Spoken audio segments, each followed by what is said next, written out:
বাদশাহ হারুন রশিদ দুনিয়ারও নেতা, ইমাম, আখিরাতের লাইনেরও ইমাম। তিনি একদিন ওলামায়ে কেরামদের দাওয়াত দিলেন তার রাজপ্রাসাদে। ওলামায়ে কেরাম আসলেন, মেহমানদারি করালেন, আপ্যায়ন করালেন। খাওয়ানোর পরে বলে, হযরতেরা কেমন আছেন? ভালো। আপ্যায়ন ভালো হয়েছে তো? কহা ভালো। আমার একটা প্রশ্নের জবাব দিয়ে যাবেন। কি? বলে, সংক্ষেপ প্রশ্ন হলো, আমারে তো আপনারা চিনেন। বলে, হ্যাঁ চিনি। এতটুকু বলবেন, আমি কি জান্নাতি না জাহান্নামী? সব আলেম ওলামা এক পায়ে দাঁড়ায় গেলেন আর বললেন, এটা অসম্ভব। দুনিয়াতে একজন ভালো মানুষ ভালো কাজ করলে বলা যায় সে জান্নাতের পথে আছে, তবে জান্নাতি বলা যাবে না। একজনে অন্যায় কাজ করে তাকে বলা যাবে সে অন্যায়ের কারণে জাহান্নামের পথে আছে, কিন্তু জাহান্নামী বলা যাবে না। হঠাৎ ওই মজলিসের পেছন থেকে 9 বছরের একটা বালক দাঁড়ায় গেল। 9 বছরের বালক দাঁড়ায় বলে, বাদশাহ যদি অনুমতি দেন আমি আপনার প্রশ্নের জবাব দিতে চাই। বাদশারও কান খাড়ায় গেল, আলেমেরাও তাকায়, বলে এই বাচ্চাকে 9 বছরের বালক। বাদশাহ কয়, বালকের সামনে আসার সুযোগ দেন। 9 বছরের বালক সামনে বলে, বাদশাহ জাহাপনা কি প্রশ্ন করলেন? আমি জান্নাতি না জাহান্নামী বলো। কাছে আমি যদি জবাব দেই দিব ইনশাআল্লাহ, তবে আমাকে একটু বলেন যে প্রশ্ন করে সে বড় না যে জবাব দেয় সে বড়? বাদশাহ হারুন রশিদ বলে, যে জবাব দেয় সে সাময়িক সময়ের জন্য হলেও তো একটু বড়। তাহলে বেয়াদবি মাফ করবেন, আমি যেহেতু আপনার জটিল এক প্রশ্নের জবাব দিব, সিংহাসনে আমাকে বসায় আপনি নিচে বসেন। ওজির আজম নিচে বিছানা দাও, আমি নিচে বসবো। বাচ্চাকে এখানে বসায় দাও। 9 বছরের বালক। বাদশাহ হারুন রশিদ নিচে বসে গেলেন, বালকের চেয়ারে সিংহাসনে বসায় দিলেন। বালক হারুন রশিদের সিংহাসনে বৈশা বলে, তাকায়া দেখো, যাদের কাছে এলেম আছে তাদের সম্মান এমনই হয়। ইলমেরা ইজাজ করদন বেহিসাব, খলকেরা দাদন জবাবে বাসওয়াব, হক না দারদ দোস্তে খলক জারেরা, নিস্তে ই খসলত একে দিনদারেরা। 9 বছরের বালক ডাক দিয়ে কয়, ইলমের সম্মান তো এমনই হয়। কেমন হয়? বলে, এত বড় বাদশারে নিচে বসায় আর আমার মতো বালকের সিংহাসনে বসায়। এটা আমার চেহারা না, টাকা না, আল্লাহর দেওয়া ইলমের সম্মান। ইলমের সম্মান কম না বেশি? দেখছেননি, টাকা নাই, পয়সা নাই, খাওয়ানোর চিন্তা নাই, বালুর মধ্যে বসায় রাখছে মাওলার ইলমের মোহব্বত। টাকায় বসায় রাখতে পারতো? কেউ যদি বলতো আমি 5000 করে টাকা দিব, বইও বালুর ভিতরে, গাঞ্জাখোর ছাড়া কোনো ভালো মানুষ বসতো না। ও চিন্তা করতো 5000 টাকা মানে 5 দিনের গাঞ্জা বিনা হিসাবে বয়ে থাকতো। কিন্তু এই জান্নাতি মানুষগুলো বসতো। আপনাদের এলাকায় বিল্ডিং এর অভাব নাই, আল্লাহর কসম একটা বিল্ডিং এর এই পরিমাণ দাম নাই আল্লাহর কোরআনের ইলমওয়ালা টিনের মাদ্রাসার ঘরের যেই দাম। ঠিক নি? আমি হাফিজুর রহমানের দাম নাই, আল্লাহ সম্মান যা দিছেন আল্লাহর দেওয়া ইলমের বরকত। কথা ঠিক নি? এই ইলম সাইরা কই যান কোন তো? কই যান? কয় আমরা এখন এই ইলমে এগুলিতে বরকত নেই, আমরা এখন কেজিতে যাই, ওটার ওজন বেশি। ফজরের আজান দিতে আম্মা যান, মুয়াজ্জিন যখন উঠে মা উঠে সন্তানের কেজিতে পাঠাবে। হেন গিয়ে কি করবে? শরতে অজগর সরায়াতে আপা। ঠিক নি? এই সন্তানটা কোরআনের বাগানে যখন আসবে সে পড়বে সরায়াত ওযু সরায়াতে আমার আল্লাহ। চোখের সামনে কই গেল নৈতিকতা, নীতি, আদর্শ কই গেল? আদর্শ লিপি বই পড়তাম, কত মজা। সকালে উঠিয়া আমি মনে মনে বলি সারাদিন আমি যেন ভালো হয়ে চলি, আদেশ করেন যাহা মোর গুরুজনে, আমি যেন সেই কাজ করি ভালো মনে। কত সুন্দর। আর এখন সব উল্টা পাল্টা। ছেলেটারে যখন পড়াইতেছে সরমতে অজাগর, ওর বাড়ি যায় খাম অজাগর কি, এটা আগুন আগুন। এটা কি? ছেলের মধ্যে আগুন ঢুকে গেছে। এখন গেলাস ভাঙে, পিরিজ ভাঙে, সুকেশ ভাঙে। আম্মু কয় কি কয় আগুন, ঠিক নেই। সরায়াতে যখন শিখছে আপা, ছেলে কাম্মু আপা কি কয় বড় হইলে বুঝবি। বুঝতে বুঝতে বুঝতে বুঝতে বিএ পাস করার আগে বিয়া পাস, বিএ পাসের আগে বিয়া পাস। আরো দিক দিয়ে এত স্লোগান মাইরা দিছে দুনিয়াদার শয়তানেরা, বাল্য বিবাহ বন্ধ করে দাও। তার মানে আকাম যত পারো করো, তারপরও বিবাহ চলবে না, আকাম চালাও। অথচ আম্মা জান আয়েশা রাদিয়াল্লাহু তাআলা আনহা যখন বয়স 6 বছর, রহমতের নবীর সাথে তখন বিয়া হলো। আম্মা জান বলেন আমার 9 বছরে নবীর ঘরে আসলাম। আমি আয়েশার 18 বছর যখন, তখন রহমতের নবী দুনিয়া থেকে চলে গেলেন। 6 বছরে বিয়া, 9 বছরে নবীর ঘরে, 18 বছরে নবী চলে গেলেন। হিসাবটা বুঝলে বলেন আম্মা জান নবীর ঘর করলেন কয়দিন? কথা বলেন না কেন? 18 বছরে নবী নাই। আর আমগো বোনদের তো 18 বছরে বিয়েই হয় না। এর মধ্যে আবার আগুন লাগায় বাল্য বিবাহ বন্ধ করো। আর আম্মা জান বলেন আমি 18 বছর বয়সে মাত্র 9 বছর নবীর সংস্রব পাইয়া শিখছি কি জানো?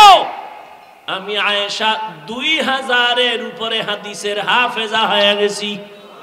আমগো ঘরের আম্মা জানেরা কয়টা হাদিস পারেন? পারেন না?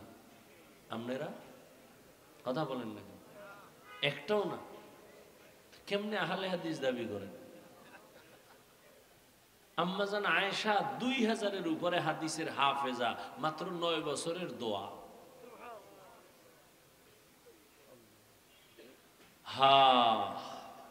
ওই যে বাদশাহ হারুন রশিদের নাম বললাম, জানেননি তার স্ত্রীর নাম কি? জানেন না? দুনিয়ার সবগুলোর নাম জানেন। পৃথিবীর মধ্যে কে সুন্দরী, কে অসুন্দরী, কে বাটি, কে লম্বা, সব নাম মুখস্থ। হ্যাঁ, বাদশাহ হারুন রশিদের স্ত্রীর নাম কি? জুবায়দা খাতুন, কোরআনের হাফেজা।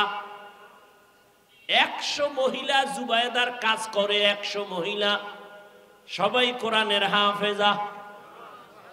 জুবায়দা ডাক দিয়ে আমি চাই আমার ঘরে 24টা ঘন্টা প্রতিটি সেকেন্ড যেন কোরআনের তেলাওয়াতের আওয়াজ হয়।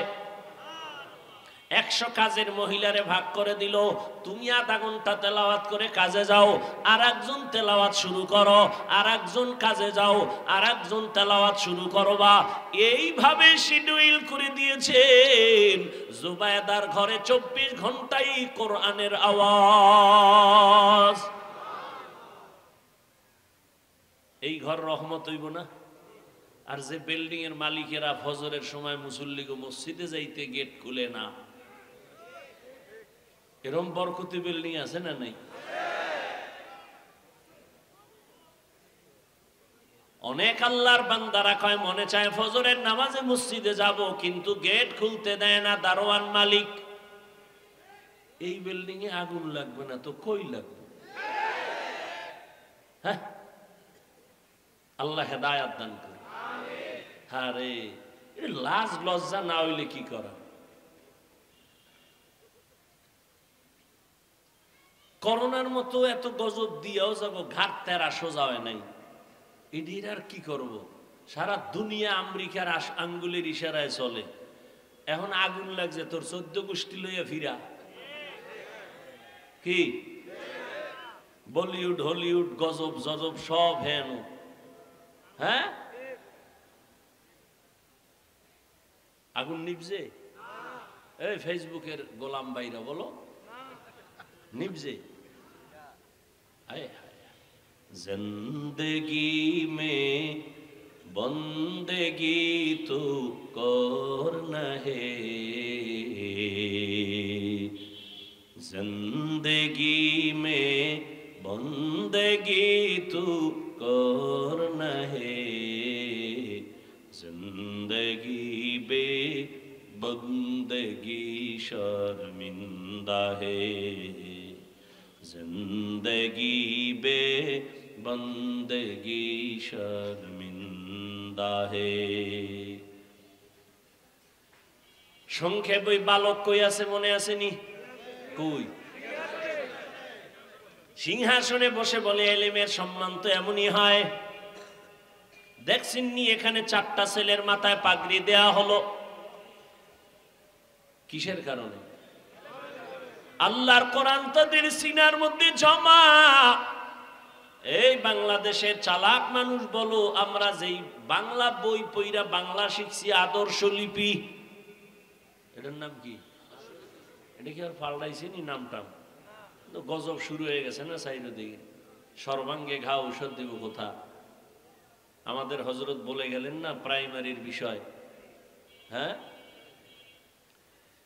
আসলে এদেশে ইসলাম কায়েম হবে বেঈমানরা তো চায় না এর থেকে বেশি কলিজা জলে মুনাফিক মুসলমানদের নাহলে আমরা বাংলাদেশে আলেম ওলামা কম মাদ্রাসা কম মসজিদ কম পীর মুরিদি কম দেওবন্দি তাবলিগ কম এরপরও দেখেন তো আমাদের তো সবই ইসলামী লাইনে হওয়ার দরকার যেই থাপ্পড় খাইছে এরপরও সোজা হয় নাই আন্তর্জাতিক ভাবে চায় যে ইসলাম নিচে থাকবে আর মুনাফিক যেডি এডিও তাল মিলায় স্বার্থের জন্য কয়া তো লাগবে না ওই যে দেখেন না আমি আমলের কথা বলছি একদল হুজুরেরাই ময়দানে বয়ান করে বেশি আমল লাগে না মানুষ কই যাইব আমি বললাম ওভার ডিউটি লাগবে হে কয় ডিউটি লাগবে না আমি তো ডিউটির পরে ওভারে রস করছি আর হে কয় ডিউটি লাগবে না ওই বাজারে মাছ কিনতে যাই দেখছিস যে ফাও পাইছে যায় এতে 3 বেলা হয় কয় ভাই আমার আসল না বাদে ফাওটা দাও কয় জুতা জুতা হ্যাঁ আমি ওভার ডিউটির জন্য আবেগ দিয়া বয়ান করলাম আর একদল কয় কোনো ডিউটিরই দরকার নাই এত আমল দিয়া লাভ কি আল্লাহ হেদায়াত দান করেন এলেমের এত দাম যে আদর্শ লিপি 10 পৃষ্ঠা পরে আমরা বাংলা শিখলাম খুঁজো বাংলাদেশে এই 10 পৃষ্ঠা আদর্শ লিপির একজন হাফেজ আসেনি আর কোরআনের হাফেজ 8 বছরের সন্তান 6 মাসে হাফেজ হয়ে গেছে কোরআনের তেলাওয়াত এত মজা স্কুলে পড়ো কলেজে পড়ো চাকরি করো বাধা নাই আল্লাহর কোরআন তেলাওয়াত করো কোরআন যেখানে থাকবে সেখানে গজব থাকবে না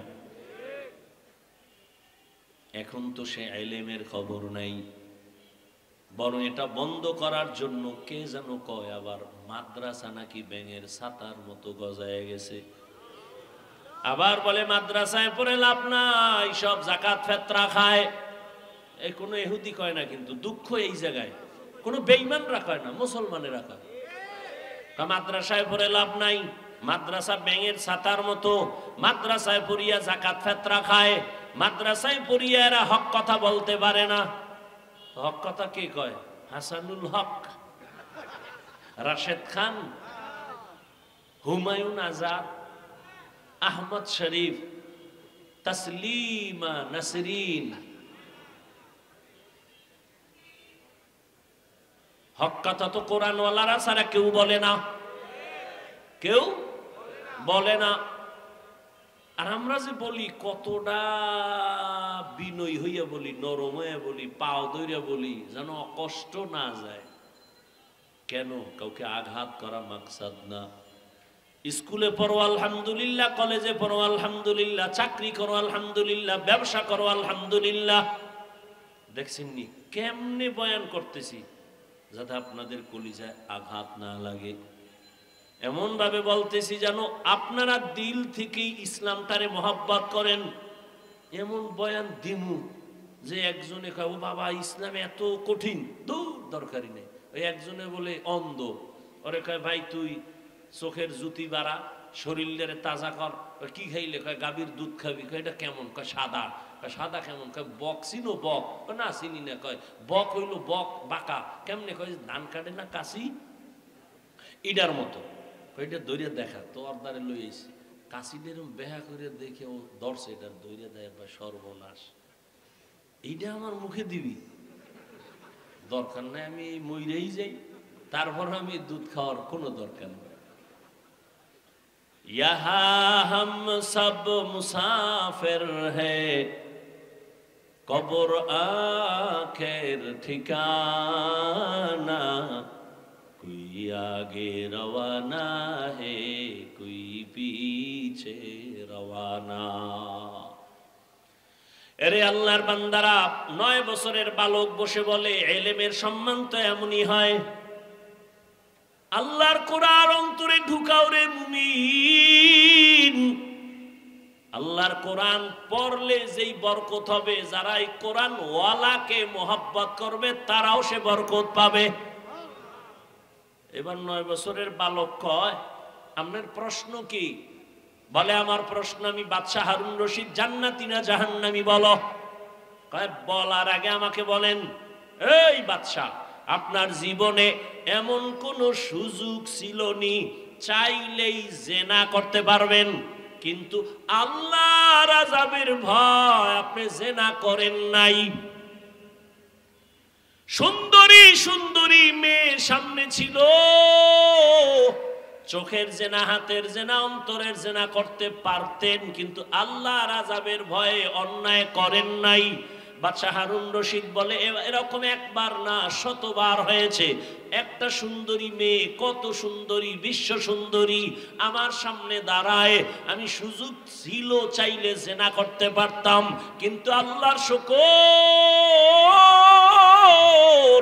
আল্লাহর আদালতে দাঁড়াইয়া হিসাব দেওয়ার ভয় আমি চোখের জেনা করি নাই, কানের জেনা করি নাই, অন্তরের জেনা করি নাই। বালক ডাক দিয়া কয় আল্লাহর কসম, আমি আপনাকে বললাম আপনি নিশ্চিত জান্নাতি। এরে যুবক, ও যুবতী বোনেরা, ও পর্দার আড়ালের মা, ঘরের মধ্যে দরওয়াজা জানালা বন্ধ করে মোবাইল একটা হাতের মধ্যে নিয়ে সারা রাত জেনা চলে। জেনা, চোখের জেনা, কানের জেনা, জবানের জেনা, অন্তরের জেনা, পুরা ঘরটার রুমে রুমে জেনা। এক রুমে ছেলে ঘুমায় মোবাইলে জেনা, আর এক রুমে মাইয়া ঘুমায় মোবাইলে জেনা, আর এক রুমে মা বাবা ঘুমায়, দোনোজন মোবাইল চালায়। গুনাহ গুনাহ করে মনে হয় এই পরিমাণ গুনার বোঝা তার ঘরে চলছে, মনে হয় যেন আল্লাহ বেজার হয়ে ঘুমের মধ্যে ঠাডা ভরা দরকার। ঘুমের থেকে উঠা উচিত ছিল, চেহারাটা দেখবে বানর হয়ে গেছে। কেন হয় না? মুহাম্মদের উম্মত হওয়ার কারণে হয় না, নাইলে ঠাডা পড়তো, চেহারা শুকর হয়ে যেত। রুমে রুমে জেনা, চেহারা নষ্ট। গাছ ভালো হলে ফল ভালো হবে। একটা মা একটা বাবা যদি চিন্তা করতো, যারে আমি যত অন্যায় করব এর একটা রিয়াকশন গিয়া সন্তানের মধ্যে ঢুকবে। গাছ আম, আম গাছে কি কোনোদিন কাঁঠাল হবে? তো দুশ্চরিত্র মা বাবার গর্বে তো কোনোদিন আনোয়ার শাহ কাশ্মীরি আসবে না, খাজা মঈনুদ্দিন চিশতি আসবে না। খাজা মঈনুদ্দিন চিশতি মদিনাতুল মুনাওয়ারা থেকে ভারতে আসলেন কালেমার দাওয়াত দেওয়ার জন্য। খাজা মঈনুদ্দিন ভারতে ঘুরে ঘুরে ঘুরে কালেমার দাওয়াত দেয়। লক্ষ লক্ষ লক্ষ লক্ষ বিধর্মী তার হাতে কালেমা পড়ে মুসলমান। খাজা মঈনুদ্দিন আনন্দিত হইয়া মায়ের কাছে গেলেন। মা কয় এত আনন্দিত কেন? মা আমার হাতে বহু বিধর্মী কালেমা পড়েছে। মা কয় তাতে তোর কি, সব অবদান তো আমি মায়ের। মঈনুদ্দিন ডাক দিয়া কামা তোমার? বলে হ্যাঁ। বলে কেমনে? সাথে সাথে খাজা মঈনুদ্দিনের মা চোখের পানি ছেড়ে দিলেন। চোখের পানি ছেড়ে কান্না করে, বাবা তুই আমার গর্বে যেদিন আসছো, আল্লাহর কসম ওই দিন থেকে আমি রাতের বেলা এক সেকেন্ডও ঘুমাই নাই। আমি রাতের গভীরে ওযু বানাইয়া জায়নামাজে বিছাইয়া সেজদায় পড়ে শুধু কান্না করেছি আর বলেছি, আরশে আজিমের মালিক, আমার গর্বের সন্তানটা তুমি তোমার ওলি হিসাবে কবুল করিও। মায়ের দোয়া তো বৃথা যাবে না, চোখের পানি খালি যাবে না। ও ঢাকার মুসলমানের যুবক, যতই টাকার বাহাদুরি করো, মা বাবার চোখের পানি ছাড়া টাকার মালিক হতে পারো নাই। মা বাবার চোখের পানি আর দোয়া ছাড়া আমি হাফিজুর রহমান এই চেয়ারে বসতে পারি নাই। মা বাবার চোখের পানি আর দোয়া ছাড়া সম্মানের চেয়ার পাও নাই, বাড়ির মালিক হতে পারো নাই, গাড়ির মালিক হতে পারো নাই। মঈনুদ্দিনের মা কাঁদে আর কয়, রে মঈনুদ্দিন, আমি সেজদায় পড়ে কান্না করেছি আর বলেছি, মালিক আমার সন্তানের ওলি বানাও। শুধু তাই না, তুই দুনিয়ায় যখন আসছো, আমি তোরে যতদিন দুধ পান করাইছি, আল্লাহর কসম আমি মা তোরে যতদিন দুগ্ধ পান করাইছি, এক ফোঁটা দুধ আমি মা তোর মুখে বিনা অজুতে দেই নাই। ও এলাকার মা বোনেরা, ও বাবাজিরা, এমন মায়ের সন্তান কেন আল্লাহওয়ালা হবে না? এই দুনিয়ায় যত ভালো সন্তান আসছে মায়ের অবদানের কারণে। ও পর্দার আড়ালের আম্মা জান, আপনার সন্তানটারে ডাক্তার বানান, বাধা নাই, ইঞ্জিনিয়ার বানাবেন, বাধা নাই, বেয়াদব বানাইয়েন না। আপনার সন্তানের ব্যবহারে যেন মা বাবা কষ্ট না পায়, আলেম কষ্ট না পায়, শিক্ষক কষ্ট না পায়, প্রতিবেশী কষ্ট না পায়। ডাক্তার হলো সন্তান ধন্য, আদওয়ালা যদি ইঞ্জিনিয়ার বানান জীবন ধন্য, আদওয়ালা যদি প্রফেসর বানায় যাইতে পারেন সন্তানের জীবন ধন্য। আপনি মাও কবরে শান্তি পাবেন। ওই বালক ডাক দিয়া বলে, বাদশাহ হারুন রশিদ, আমি চ্যালেঞ্জ দিলাম, আপনি নিশ্চিত জান্নাতি। সব আলেমরা দাঁড়ায় গেল, আমরা কেউ বলতে পারি না জান্নাতি।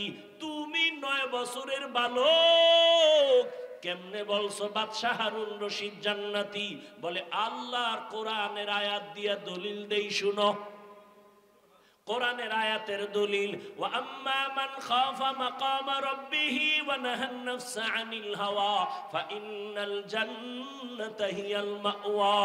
আল্লাহর আদালতে দাঁড়াইয়া হিসাব দেওয়ার ভয় যারা নিজের গুনাহ থেকে বাঁচাবে, আল্লাহ ওয়াদা করেছেন আমি তাকে বিনা হিসাবে জান্নাত দিব। দলিল দিয়ে দিলেন। এই বালক তো সাধারণ বালক না, আলেম। থেমে গেল। এই বালকের ছোট মনে করে কি হবে? এর মর্যাদা অনেক, এর কলবের পাওয়ার বেশি, এর উপরে আল্লাহর আলাদা রহমত। এই রহমত কেন আসছে? হয়তো মায়ের নজর লাগছে, বাবার নজর লাগছে, আল্লাহওয়ালার নজর লাগছে। এই বালক তো সাধারণ বালক না, সারা দুনিয়াতে আজও যার নাম স্মরণ করে অন্তর ভরে চলে এই 4 মাযহাবের এক ইমাম, ইমাম শাফিঈ রাহমাতুল্লাহি আলাইহি।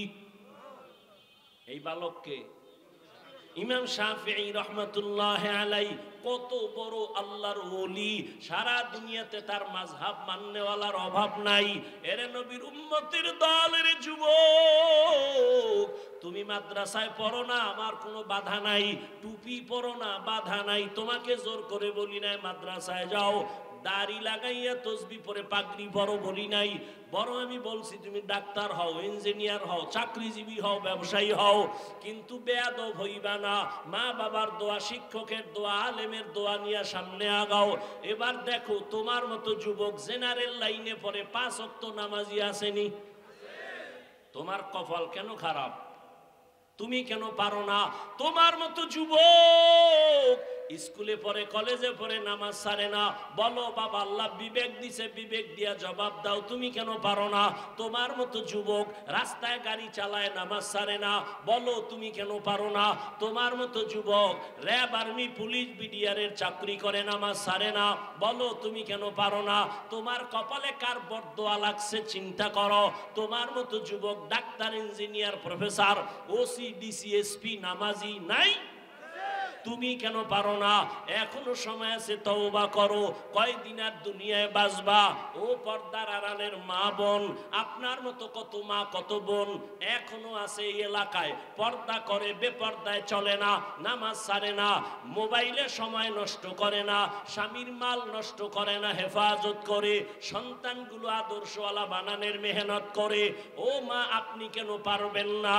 এখনো সময় আছে, তওবা করেন। আল্লাহর আযাবের ভয় অন্তরে জমা করিয়া আল্লাহর কাছে তওবা করেন। আর বেপরদায় চলবেন না, আর নামাজ ছাড়বেন না, স্বামীর মাল খেয়ানত করবেন না, মোবাইলে সময় নষ্ট করবেন না। ও আমার কলিজার যুবক, এখনো সময় আছে, তওবা করো। মনেরে বুঝাইয়া রে মন, আমার মতো যুবক জেনারেল লাইনে থাইকে যদি নামাজ পড়ে আমি কেন পারবো না? আজকে থেকে তওবা করলাম। জীবনে তো কম নামাজ ছাড়ো নাই, জীবনে দাড়ি তো কম কাটো নাই। মনে মনে আল্লাহকে বলো, হে আল্লাহ অন্যায় তো জীবনে অনেক করেছি, আজকে থেকে তওবা করলাম, আর দাড়ি কাটবো না, নামাজ ছাড়বো না, বেপরদায় চলবো না, মা বাবাকে কষ্ট দিব না, শিক্ষকের দোয়া নিয়া, ওলামায়ে কেরামের নেক নজর নিয়া, নবীজির তরিকা মেনে চলবো, আদর্শ মেনে চলবো। তওবার নিয়ত যদি হয়, মুনাফিকি না থাকে, খাঁটি তওবার নিয়ত যাদের আছে, দুটো হাত আমার আল্লাহকে দেখায়া দাও। আয় আল্লাহ হাতগুলো কবুল করে নেন, তওবা কবুল করে নেন, তওবার উপরে মজবুত হইয়া চলার মতো তৌফিক দান করেন, আমিন। আলহামদুলিল্লাহি রাব্বিল আলামিন, ওয়াসসালাতু ওয়াসসালামু আলা সাইয়্যিদিল আমবিয়াই ওয়াল মুরসালিন ওয়া আলা আলিহি ওয়া আসহাবিহি আজমাইন। ইয়া আরহামার রাহিমিন, ইয়া আরহামার রাহিমিন, ইয়া আরহামার রাহিমিন। রব্বিরহামহুমা কামা রব্বায়ানি সগীরা। আল্লাহুম্মা ইন্নাকা আফুউন কারীম তুহিব্বুল আফওয়া ফা'ফু আন্না। اللهم إنا نسألك رضاك والجنة ونعوذ بك من سخطك والنار. খোদায়ার মালিক, গুনার বোঝা নিয়ে আপনার দরওয়াজায় হাজির হয়েছি। কত উলামায়ে কেরাম, কত মুরব্বী, কত হাজী সাহেব, কত যুবক ছাত্র ভাইরা, পর্দার আড়ালে কত মা বোনেরা, কত আল্লাহর বান্দা আপনার দরবারে হাজির হয়ে গেল। আমরা সবাই গুনাহগার, তওবার নিয়তে হাত তুলেছি, আর গুনাহ করব না রে আল্লাহ, আর আপনার নাফরমানি করব না। এই জীবনে কম গুনাহ করি নাই, গুনার দিয়ে তাকায় দেখি গুনার কারণে আমার হাত না পাক, আমার চোখ না পাক, আমার জিহ্বা না পাক, আমার অন্তর না পাক। ও আল্লাহ, গুনাহ নিয়ে কবরে যেতে চাই না। দুনিয়াতে সূর্যের গরম সইতে পারি না, মশার কামড় সইতে পারি না, বেতের বাড়ি সইতে পারি না। গুনাহ নিয়ে কবরে গেলে দুই পার্শ্বের মাটির চাপ, জাহান্নামের আগুনের গরম কেমনে সহ্য করব? তওবা করেছি, মাফ করে দেন। আর দাড়ি কাটবো না, আর নামাজ ছাড়বো না, আর বেপরদায় চলবো না, মা বাবার সাথে বেয়াদবি করব না, শিক্ষকের সাথে বেয়াদবি করব না, ওলামায়ে কেরামের সাথে বেয়াদবি করব না, নবীজির আদর্শ মেনে চলবো। ও আল্লাহ, আমাদের তওবা কবুল করে নেন। আয় আল্লাহ, আমাদের দিলের নেক আশা পূরণ করে দেন। আয় আল্লাহ, গুনাহমুক্ত জীবন দান করেন। আয় আল্লাহ, মা বোনদের কবুল করে নেন, পর্দাওয়ালা আবেদা বানায় দেন, সন্তানগুলো নেককার বানায় দেন। যারা লেখাপড়া করে পরীক্ষার্থী কামিয়াবি দান করেন। আয় আল্লাহ, আমার কলিজার যুবকদের দিনের খাদেম বানায় দেন। মোবাইলের গুনাহের থেকে হেফাজত করেন। 5 ওয়াক্ত নামাজি, কোরআন পড়নেওয়ালা বানায় দেন। আয় আল্লাহ, এলাকার ঘরে ঘরে শান্তি দান করেন। ব্যবসা চাকরি যারা করে বরকত বাড়ায় দেন। সন্তানগুলো দিনের খাদেম বানায় দেন। আয় আল্লাহ, প্রত্যেকের ঘর শান্তির ঘর বানায় দেন। সুন্নতওয়ালা জিন্দেগি দান করেন। নবীজির রওজায় গিয়া সালাম দেওয়ার তৌফিক দান করেন। বাইতুল্লাহর গিলাফ ধরে লাব্বাইক লাব্বাইক বলার তৌফিক দান করেন। আয় আল্লাহ, সারা দুনিয়াবাসীকে মাফ করে দেন। আয় আল্লাহ, মুসলমানের ঈমান আমল হেফাজত করেন। আয় আল্লাহ, বিদেশের ঘরে যারা ব্যবসা চাকরি করে হেফাজত করেন। বাংলাদেশ শান্তির দেশ বানায় দেন। জালেমদের জুলুম থেকে হেফাজত করেন। রিয়া হাসাদ কিবির দূর করে ইখলাস দান করেন। আয় আল্লাহ, সুন্নতওয়ালা জীবন দান করেন। আয় আল্লাহ, 5 ওয়াক্ত নামাজি বানায় দেন। নামাজ কাজা হওয়া থেকে হেফাজত করেন। আয় আল্লাহ, গুনাহের প্রতি ঘৃণা জমায়া দেন। আয় আল্লাহ, সন্তানগুলো নেককার বানায় দেন। আয় আল্লাহ,